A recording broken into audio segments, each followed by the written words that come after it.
What we got? After watching the tape, just curious your thoughts on Deshaun Hand, just how he played, kind of up there in the middle. Yep. You know what? Good observation. I thought he did a good job. I thought he really tried to do play with the technique. You know, he's familiar with our technique, I would say, from coming out of college, familiar type of system and the way that we played. But I thought he did a really good job for a young guy. You know, stepped in and made some plays, was in some good positions. Good situational football, too. There was a couple plays out in the game situationally that there was some awareness that he had to play with, so he did a good job. You know, it's one game, it's a couple plays. You know, we'll see how it goes here the rest of the week. But I thought from that, just the sample there from the game the other night, that was a positive. The Raiders did have some success on the ground, picking up chunks of yards. What kind of adjustments or improvements do you want to see from week 1 and week 2 in your run defense? Yeah, I mean, you know, again, the consistency that we have to have in the run game needs to be there. You know, and we got to get another week of that in our techniques and the fundamentals and the pad level and the hand placement and being able to play with leverage. That all needs to improve so those plays don't happen in that situation. A couple scheme plays that we had to address, you know, that we did that, you know, maybe a little bit different than what we're used to or that we haven't seen before. That's part of the, you know, this part of the year is getting used to some of those plays. But if you go back to the basics, I'd say that's what really has to just be more consistent so that we don't have those big play type situations. You wanted to see the tape on Frank before before making any kind of comments on him. Now that you've seen the tape, what do you think of the way he played? Yeah, you know, and I thought again with Frank, I thought the best part was the improvement through the week. You know, again, I think that still holds true off of the tape. You know, the beginning part of the week, again, getting out there against some of the competition and not really, you know, being in that environment before.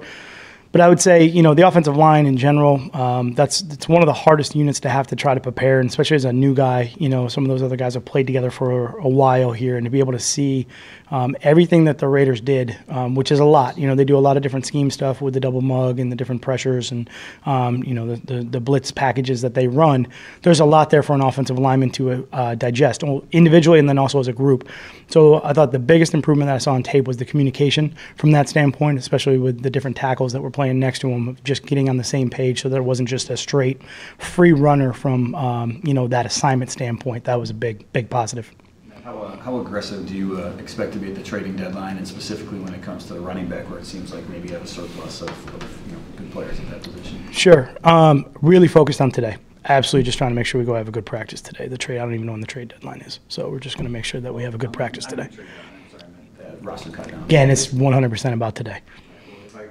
Do you agree? Do you have a surplus of good running backs, and how do you plan to divvy that up? I think we got 90 guys on the roster that are really competitive all the way across the board, and that's what we want to do. We want to make sure that we have a competitive roster from start to finish. Preseason is a long, grind. That's the point of training camp, and things shake out differently today than they will tomorrow, than they will next week and the week after, and certainly than what they looked maybe a couple weeks ago. So, point is to have as much competition as possible, and let it all go from there. And hopefully, you're trying to keep the best ball players that make you the best team possible when the season comes. Now, what does Galladay's skill set maybe bring to this receiving corps, bring to the offense that I don't want to say was lacking in past years, but maybe that is different than what you guys Sure. have? Kenny's big attributes obviously is size. He's really long, he's big, he's definitely for some of the matchups that he can get into, he creates an advantage from that standpoint. He's a physical guy too. He can play the big man game at the receiving position, which is great. And again, just from a catch radius standpoint, it gives the quarterback obviously a big target down in the red area too.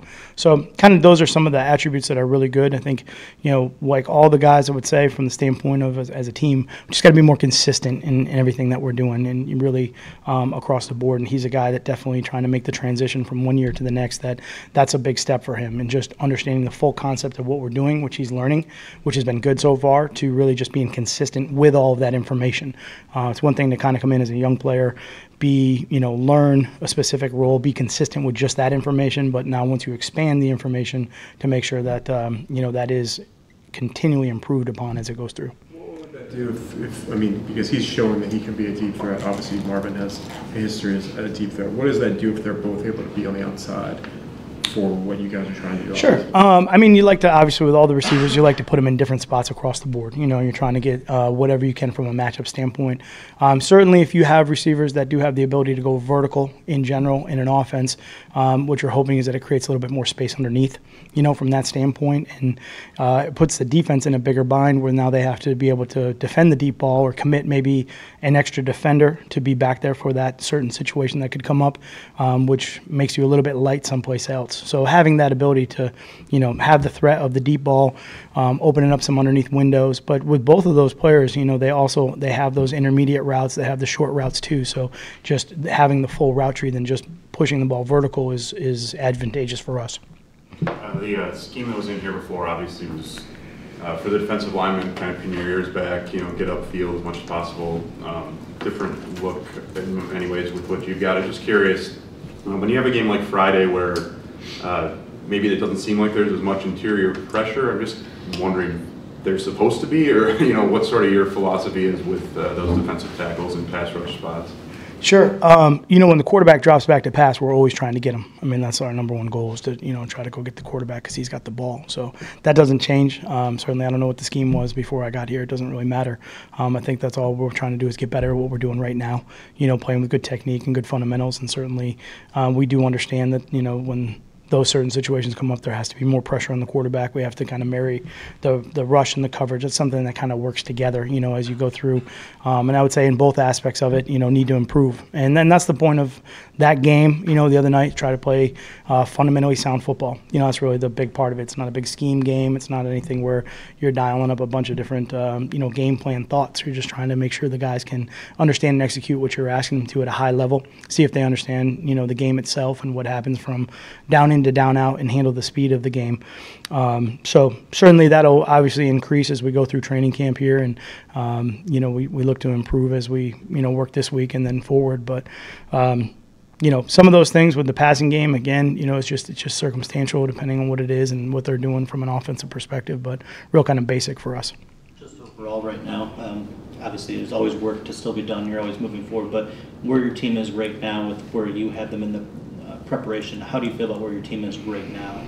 Yeah, well, you know, I'm always going to push the team to try to be better. You know, I'm never going to sit back and say, all right, well, we've arrived at this or this is good or anything is done here. You know, there's certainly, as a coach, I'm always going to nitpick the small things that I know need to be improved. And that's what we're going to try to do. We're going to do more of that today. We're going to go out there and try to increase some of the things in the game that I thought, you know, weren't very good and some parts that need to improve, but we're also on schedule with, you know, our further of our installation. You know, we're still in training camp. We're still in the mode where we're trying to teach. These guys are still trying to learn some of the different things that we're doing. So we'll progress with that more and then obviously take that into the week. Chris Jones is a guy that got some running with your second team, nickel or dime defense, I think, the other day. What has he done just to sort of stand out as an undrafted guy coming in here? Yeah, I would say a guy that really has obviously from the mental part, really try to attack the meetings and understand what we're doing from that concept, overall coverage-wise, and then also with the techniques, you know, he's really shown he can take to the techniques, learn, you know, how we want to play, a certain style that we'll play,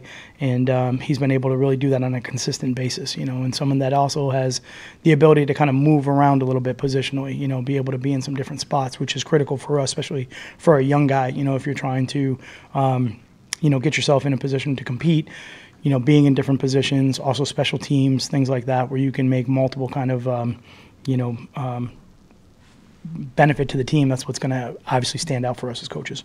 The NFL has an initiative with the American Cancer Society to educate teams on, you know, skin cancer and sunscreen. Wondering if that's part of like the orientation process, or do you even think about it yourself, putting sunscreen on your nose when you're in the sun all day? Or yeah, good question.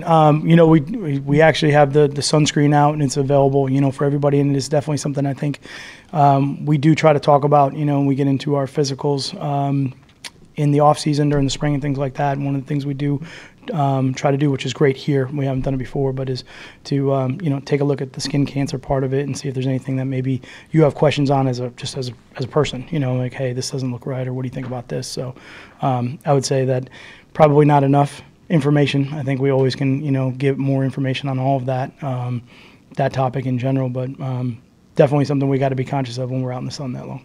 Last question. What have you seen from Taylor Decker? I mean, this is his third year, obviously a big year for him. So Yeah. what you like about him in this offense? Yeah, he's been great. He's been really, a guy that played, I think, consistently well since the spring with his techniques, and now it's really turned into from a learning phase to now he's really transferring that into a more of aggressive type of a player, which has been great. Hopefully we can continue with that. I think he's got great insight into the offense, real good knowledge of, defensive scheme to be able to help the guys next to him, which has been a great leadership kind of quality that he's displayed also. But I think he's just, I've seen him so far in camp. He played really strong, really strong and really aggressive with the techniques, which is good. You learn them sometimes as an offensive lineman. It's you're tentative at first until you really feel comfortable with the different sets or the different punch angles and things like that. But he's really progressed well with that. Okay. All right. Thanks a lot. Appreciate it.